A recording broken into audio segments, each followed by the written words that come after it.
નમસ્કાર મિત્રો, ઓનલી યોજના યુટ્યુબ ચેનલમાં આપ સૌ મિત્રોનું સ્વાગત છે।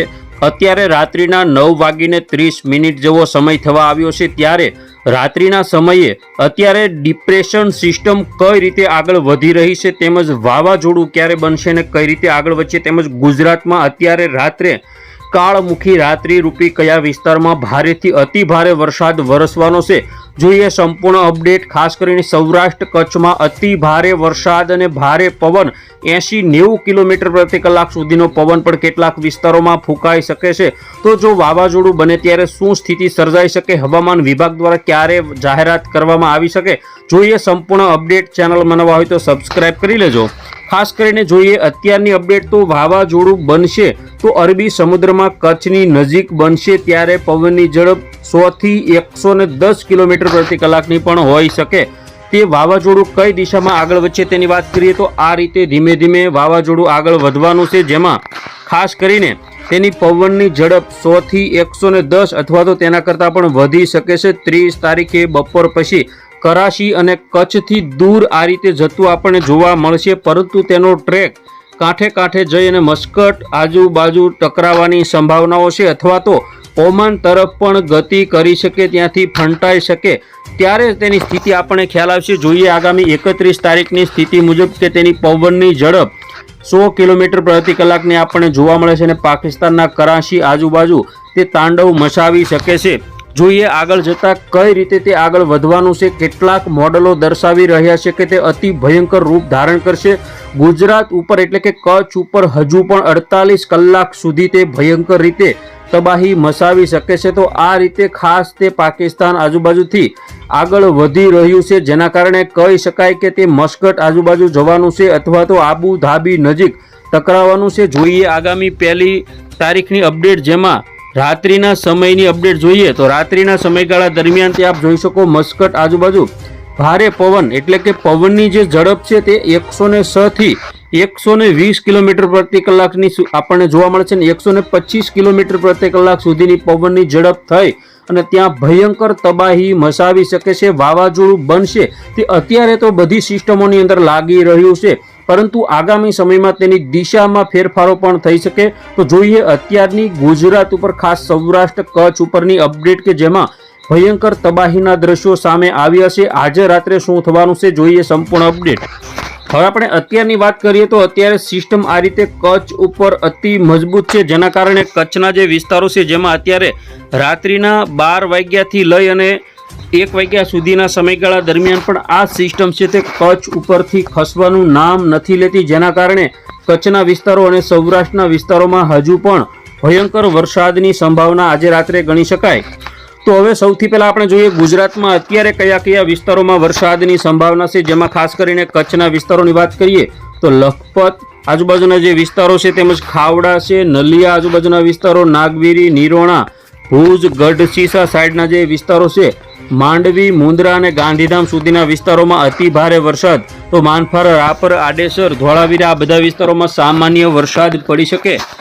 અને જોઈએ આગામી સમયમાં સૌરાષ્ટ્ર તરફ નજર કરીએ તો ઓખા, દ્વારકા, ભાટિયા, ખંભાળિયા, લાલપુર, જામનગર, કાલાવડ અને ધ્રોલ, મોરબી સાઈડના જે વિસ્તારો છે, સાવડી, રાજકોટ, શાહપર, વેરાવળ તેમજ પોરબંદર, કુતિયાણા, જૂનાગઢ, ઉપલેટા, જેતપુર, વિસાવદર, કેશોદ આજુબાજુના જે વિસ્તારો છે તેમજ તુલસીશ્યામ, વેરાવળ, ઉના, રાજુલા, મહુવા આ બધા વિસ્તારોમાં પણ અત્યારે રાત્રે ધીમો વરસાદ જોવા મળશે। અમરેલી, પાલીતાણા, તળાજા, મહુવા, જેસર, બગદાણા પંથક તેમાં પણ હળવા મધ્યમ વરસાદી ઝાપટા ચાલુ રહેશે। તો મોરબીથી સુરેન્દ્રનગરમાં પણ હળવો મધ્યમ વરસાદ રહેશે। તો ખાસ અમદાવાદ, વિરમગામ, મહેસાણા, રાધનપુર આજુબાજુના જે ઉત્તર ગુજરાતના વિસ્તારો છે, પાલનપુર, આબુ રોડ આ જે બધા વિસ્તારો છે તેમાં પણ વરસાદની સંભાવના છે। તો દક્ષિણ ગુજરાતના વિસ્તારોની વાત કરીએ તો અત્યારની વડોદરા, ભરૂચ, સુરત, વલસાડ, નવસારી, ડાંગ, તાપી આ જે બધા વિસ્તારો છે તેમાં પણ વરસાદ આપણને અત્યારે જોવા મળશે।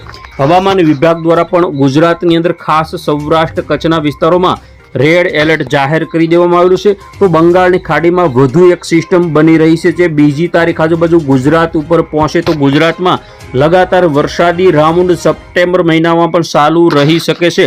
ખાસ કરીને આપણે ગત 24 કલાકની અંદર ટોટલ સમગ્ર જિલ્લાના એટલે કે 33 જિલ્લામાં વરસાદ જોવા મળ્યો છે, જેમાં સૌથી વધુ વરસાદ રાજકોટ, દેવભૂમિ દ્વારકા, જામનગર, કચ્છના વિસ્તારો અને પોરબંદર સુધીના વિસ્તારોમાં જોવા મળ્યો છે.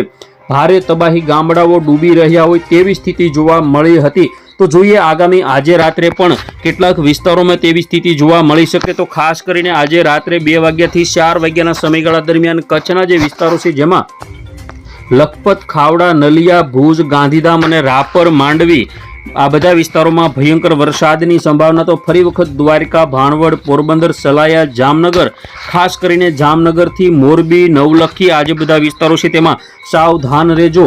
ગોંડલ, જસદણ, જૂનાગઢ સાઈડના વિસ્તારોમાં પણ ભારે વરસાદની સંભાવના. તો ભાવનગર, બોટાદના કેટલાક વિસ્તારોમાં હળવો વરસાદ પડશે. તો બનાસકાંઠા, સાબરકાંઠા, મહેસાણા, પાટણમાં પણ હળવા વરસાદી ઝાપટા ચાલુ રહેશે. તો આ રીતે ગુજરાતમાં હજુ પણ વરસાદ જોવા મળશે. અને આવતીકાલે વહેલી સવારથી લઈ 9 વાગ્યા સુધીની વાત કરીએ તો નલિયા, ભુજ, માંડવી, ગાંધીધામમાં હજુ પણ ભારે વરસાદ લખપત સુધી તેમજ દ્વારકા, સલાયા, જામનગર, મોરબી, રાજકોટ, ભાણવડ, પોરબંદરમાં હજુ પણ અતિ ભયંકર વરસાદ પડવાની સંભાવના છે. તો બાકીના જે વિસ્તારો છે ભાવનગર, અમરેલી કે જેમાં સામાન્ય વરસાદ તેમજ નહિવત વરસાદ જેવી સ્થિતિ જોવા મળી શકે. હળવા વરસાદી ઝાપટા ચાલુ રહેશે. આવતીકાલે બપોરની વાત કરીએ તો કચ્છ અને સૌરાષ્ટ્રના કેટલાક વિસ્તારોમાં અતિ ભારે વરસાદ જામનગર, દ્વારકા, રાજકોટ, જૂનાગઢ સુધીના વિસ્તારોમાં જોવા મળી શકે. તો આ રીતે હજુ પણ આવતીકાલે ભયંકર વરસાદની આગાહી યથાવત રહેશે. 48 કલાક સુધી હજુ પણ ગુજરાત ઉપર સંકટ યથાવત રહેશે અને સિસ્ટમ અરબી સમુદ્રમાં આવ્યા પછી બનશે વાવાઝોડું. તો ખાસ કરીને અત્યારે ગુજરાતની પવનની ઝડપ જોઈએ. અત્યારની વાત કરીએ તો અત્યારે દેવભૂમિ દ્વારકા આજુબાજુ 60 કિલોમીટર પ્રતિ કલાકથી પણ વધુ પવનની ઝડપ છે. 65 સુધીની કચ્છના વિસ્તારોમાં 47, ઉત્તર ગુજરાતમાં 47 તેમજ સૌરાષ્ટ્રના અન્ય વિસ્તારોમાં 48 તેમજ સુરત આજુબાજુ 50 કિલોમીટર પ્રતિ કલાકની પવનની ઝડપ છે. જૂનાગઢ, રાજકોટ, જામનગર, દેવભૂમિ દ્વારકામાં વધારે પવનની ઝડપ આપણને જોવા મળે છે. તો જોઈએ આવતીકાલે અને આજે રાત્રે વહેલી સવારે તેમજ આવતીકાલે 10 વાગ્યા સુધીની અપડેટ, જેમાં જામનગર, દ્વારકા આજુબાજુ 72 થી 73, કચ્છની અંદર 60 અને મોરબીમાં 64, મધ્ય ગુજરાત, ઉત્તર ગુજરાતમાં 60 જેવી પવનની ઝડપ, ભાવનગર 60, 55 જેવી પવનની ઝડપ અને દક્ષિણ ગુજરાતમાં 50 કિલોમીટર પ્રતિ કલાક. તો આવતીકાલે સાંજના સમયે પણ 55 થી 60 જેવી પવનની ઝડપ જોવા મળશે. અને ખાસ 30 તારીખની અપડેટ જોઈએ જેમાં સિસ્ટમ વધુ અરબી સમુદ્ર નજીક જતા મજબૂત બનશે. 30 તારીખે 9-10 વાગ્યાના સમયગાળા દરમિયાન 70-80 કિલોમીટર પ્રતિ કલાકની ઝડપે કચ્છના તમામ વિસ્તારોમાં પવન ફૂંકાશે અને જામનગર, દ્વારકા આજુબાજુ પણ 65 થી 70ની પવનની ઝડપ રહેશે. જ્યારે 31 તારીખે વહેલી સવારે સિસ્ટમ સંપૂર્ણપણે અરબી સમુદ્રમાં જશે ત્યારે ગુજરાતમાં પવનની ઝડપ ઓછી થશે, એટલે કે વાવાઝોડું બની અને પાકિસ્તાન, મસ્કટ તરફ ગતિ કરશે ત્યારે ગુજરાતને રાહત થશે. ત્યાં તો બીજી સિસ્ટમ ગુજરાત ઉપર આવશે તો વરસાદ યથાવત રહેશે. તો બસ ખેડૂત મિત્રો, આ હતા અત્યારના રાત્રિના મહત્વના હવામાન સમાચાર. ફરી વખત મળીશું નવી અપડેટમાં. જોતા રહેજો ઓનલી યોજના યુટ્યુબ ચેનલ.